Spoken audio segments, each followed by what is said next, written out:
Hello students, good morning. मैं आपको आज packing efficiency in body centre cubic कराऊंगा। दो टाइप की पैकिंग एफिशिएंसी मैंने आपको करा दी, एक तो सिंपल क्यूबिक के केस में, एक इन द केस ऑफ एचसीपी या सीसीपी या एफसीसी। तो आज हम करेंगे पैकिंग एफिशिएंसी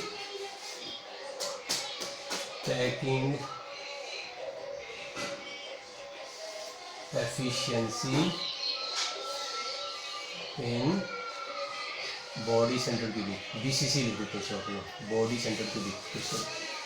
पैकिंग एफिशिएंसी मेरी जो बॉडी सेंटर क्यूबिक क्रिस्टल। सबसे पहले आप अपनी कॉपीज़ निकाल लिया करो और कॉपीज़ निकाल के मेरे साथ साथ डायग्राम्स बनाओ, डेरिवेशन की प्रैक्टिस करो, क्योंकि लिख के करने से हमारी को ज़्यादा समय, लंबे समय तक याद रहता है और हमारा टाइम सेव होता है। एक तो याद करने में ज़्यादा बार बार रिवीजन करनी पड़े, एक बार में याद हो जाए, तो कुछ ऐसे टूल्स होते हैं जिससे हम कम टाइम लगा के ज़्यादा याद कर सकते हैं और ज़्यादा समय तक उसको याद रख सकते हैं। तो open your notebooks and draw diagram with me. ये आपको बनाना आ गया होगा, हम अब तक कई बार बना चुके हैं। ये बॉडी सेंटर क्यूबिक के केस में हम पैकिंग एफिशिएंसी निकाल रहे हैं, ठीक है। इसी नेमिंग ऐसे करनी होती है। इसको ए नाम देंगे, इसको बी नाम देंगे, इसको सी, डी, ई, एफ, जी, एच, ऐसे इसकी नेमिंग करेंगे।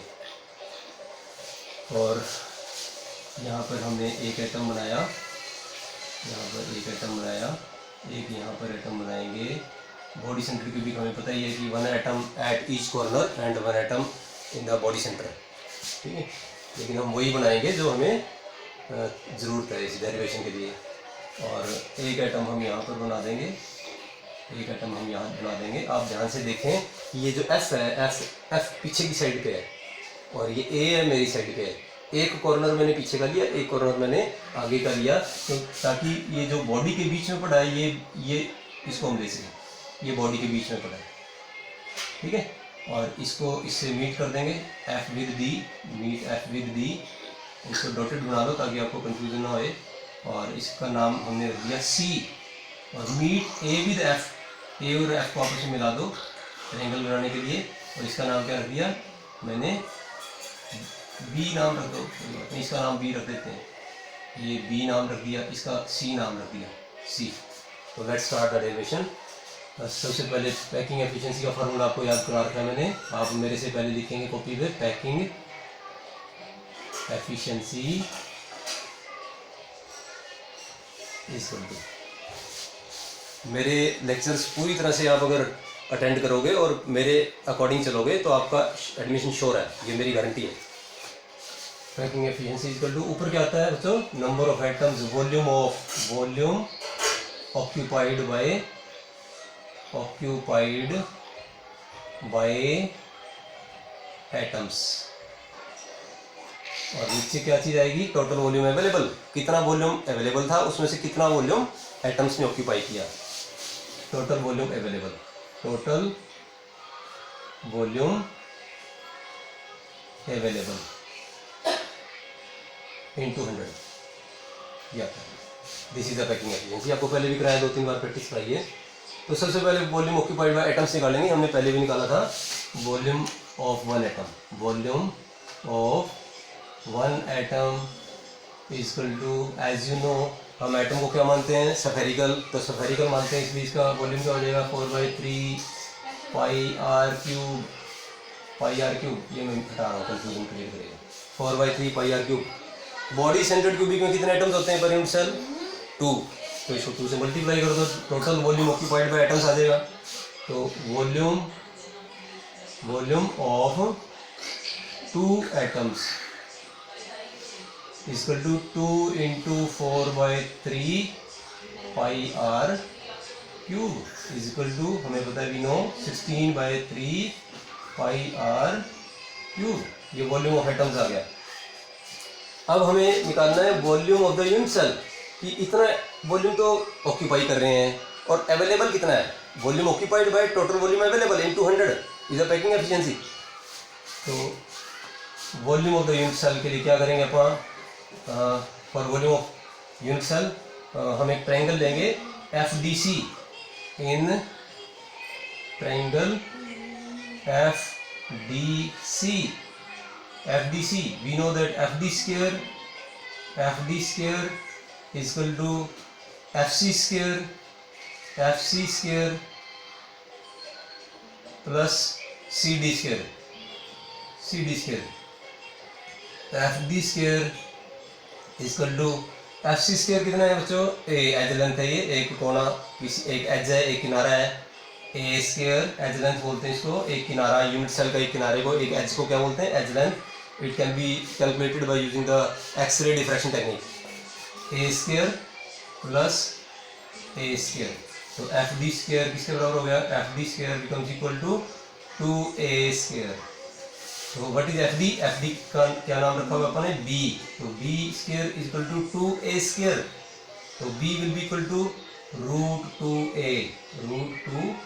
ये बी हमने कैलकुलेट कर लिया. अब हम एक और ट्रायंगल कंसीडर करेंगे. Consider one more triangle. कौन सा ट्रायंगल लेंगे, in triangle AFD. This is a triangle. In triangle AFD, AF square is equal to FD square plus AD square. ठीक है, तो AF square की जगह क्या लिख सकता हूँ मैं, C. इसको अपन ने C से रिप्रेजेंट किया हुआ है. C square is equal to what is FD square, हमने अभी निकाला. FD square क्या होता है, √2a. हमने अभी इसको कैलकुलेट किया है का square, because this is B square, plus AD क्या है, what is AD is edge length, A square. तो इसको आप सॉल्व करेंगे. C square is equal to, ये इससे कैंसिल होगा स्क्वायर से, तो क्या बन गया 2a square plus A square. तो C square will be equal to 3a square, ये 3a स्क्वायर के बराबर हो गया. C square will be equal to 3a square, तो C किसके बराबर हो गया, C becomes equal to √3a. ठीक है, is equal to what is C क्या चीज़ है, AF क्या चीज़ है, आप ध्यान से देखें, ये R और ये 2R, तो it is equal to 4R. 4R के बराबर है. तो A किसके बराबर हो गया, A will be becomes equal to 4R by √3. A becomes equal to, ये √3 उधर चला जाएगा नीचे, क्रॉस मल्टीप्लिकेशन. तो A cube will be equal to 4R by √3 cube. इसका क्यूब कर दो, यू कैन कैलकुलेट. मैं इजी बनाने के लिए, इसको ज़्यादा कॉम्प्लिकेटेड ना बनाने के लिए कैलकुलेट नहीं कर रहा. ठीक है, तो पैकिंग एफिशिएंसी क्या होता है, पैकिंग एफिशिएंसी आपको बताया था फार्मूला. पैकिंग एफिशिएंसी ऊपर क्या आता है, volume occupied by the spheres. कितना आया था volume occupied by spheres, 2 × 4/3 πr cube. तो 8/3 πr cube, 8/3 πr cube divided by 8/3 πr cube divided by volume of the unit cells. Volume of the unit cell ये आपको भी calculate करवाया, क्या है 4R बाय √3 का क्यूब. तो आपने ये लर्न करना है, A क्यूब का फार्मूला, ये R का के साथ रिलेशन है, ये आपको लर्न करना है. It is very important. Into 100, अगर इसको कैलकुलेट करेंगे तो ये कितना आएगा, 68%. It comes out to be 68%. तो 3 मैंने आपको कैलकुलेट करवा दिए. FCC के केस में सबसे पहले सिंपल क्यूबिक के केस में कितना आया था, 52.4%. In the case of FCC कितना आया था, 74%. Similar was the case in the case of HCP and CCP, 74%. And in the case of body centred cubic ये कितना है, 68%. तो these are the derivations for the calculation of packing efficiency. एक छोटा सा टॉपिक और मैं इसमें इंक्लूड करूंगा, density of the crystal, how we calculate the density of the crystal. Density of crystal, density of unit cell कह दो या डेंसिटी ऑफ क्रिस्टल कह दो। Density of unit cell, density of unit cell, density of unit cell. We know the density, density किसके बराबर होती है बच्चों, आपको पता है डेंसिटी का फॉर्मूला छोटी क्लासेस में करते हैं आप, mass per unit volume, mass upon volume, mass upon volume, mass per unit volume होता है density.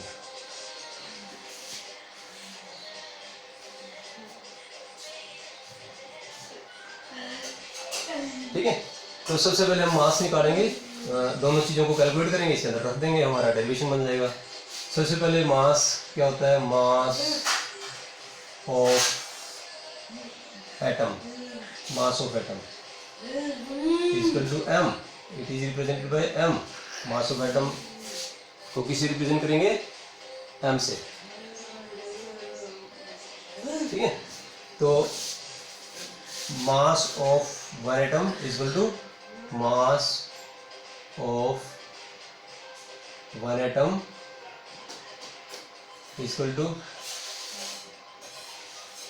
Mass of one atom equal to molar mass या molecular mass divided by Avogadro number, molar mass divided by Avogadro number. एक atom का mass ऐसे होता है, और हमारे पास कितने एटम है, कितने एटम है, सिंपल क्यूबिक में एक एटम है, बॉडी सेंटर्ड क्यूबिक में कितने एटम होते हैं, पर यूनिट सेल 2 होते हैं, एफसीसी में कितने एटम होते हैं, 4 होते हैं। तो मैं तीनों के केस में अलग अलग होते हैं, तो हम उसको एक जनरल जेड मान लेते हैं। तो मास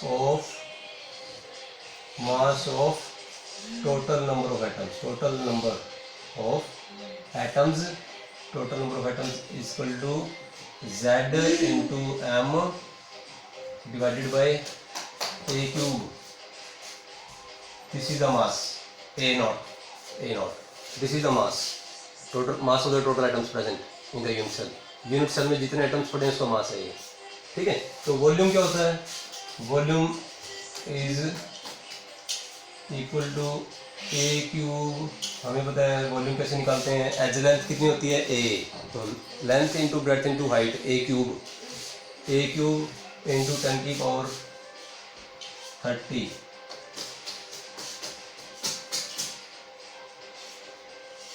-30 सेंटीमीटर क्यूब निकालने के लिए हमने ये किया, सेंटीमीटर क्यूब।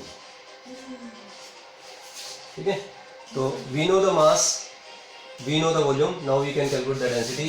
तो डेंसिटी किसके बराबर आ जाएगी, density will come out to be mass per unit volume. तो मास क्या है, Z into M divided by A nought into A cube into 10 की पावर -30। इसकी यूनिट्स बच्चे याद नहीं करते, यूनिट्स याद करें, ध्यान दें, ग्राम पर सीसी होती है इसकी, ग्राम पर centimetre cube, this is the unit. ये डेंसिटी का फार्मूला है, it is very very important, इसको अच्छी तरह से याद करें। इसके न्यूमेरिकल्स हैं, इजी न्यूमेरिकल्स हैं, आपको श्योर आएगा थ्योरी के एग्जाम में, और कंपटीशन में भी न्यूमेरिकल्स काफ़ी सारे आते हैं। मैं एक बार आपको बता देता हूँ, Z is the number of atoms per unit cell, Z is the number of atoms per unit cell, Z is the number of atoms per unit cell, Z is the number of atoms per unit cell। ठीक है, जैसे simple cubic के case में कितने होते हैं, 1, body centred cubic के case में कितने होते हैं, 2, और फेस सेंटर्ड क्यूबिक के केस में कितने होते हैं, 4। जैसा केस हो वैसे ही लगा देंगे हम। M is the molar mass, M is the molar mass and A naught is the Avogadro number, आपको पता है 6.023 into 10 की power 23 Avogadro number, this is Avogadro number, Avogadro's number। and what is A is the edge length। तो आपको कोई भी एक चीज़ निकालनी होगी, बाकी चीज़ें गिवन होंगी। इस फार्मूले की हेल्प से हम डेंसिटी भी निकाल सकते हैं, इसकी हेल्प से अपना ये भी निकाल सकते हैं कि क्रिस्टल किस टाइप का है, सिंपल क्यूबिक है, बॉडी सेंटर्ड क्यूबिक है। जैसे Z की वैल्यू मान लो निकालनी आ गई, तो Z की वैल्यू मान लो 4 आ गई, तो हमें पता लग जाएगा कि हमारा क्रिस्टल फेस सेंटर्ड क्यूबिक है। और we can calculate the molar mass. Molar mass निकल गया तो हमें ये पता लग जाएगा कि कौन सा अपना किस चीज़ का सब्सटेंस क्या है। We can calculate the edge length, तो कुछ भी निकाल सकते हैं। This is very very important formula, इसको ध्यान से याद करें। एक कॉपी पे लिख लें। 3 फार्मूले तो मैंने आपको एज लेंथ के और आर का रिलेशन बता दिया, और एक फार्मूला डेंसिटी का बता दिया। इनको अलग से एक पेज पे लिख के आप प्रैक्टिस करें और इनके न्यूमेरिकल्स भी सॉल्व करें। Thank you.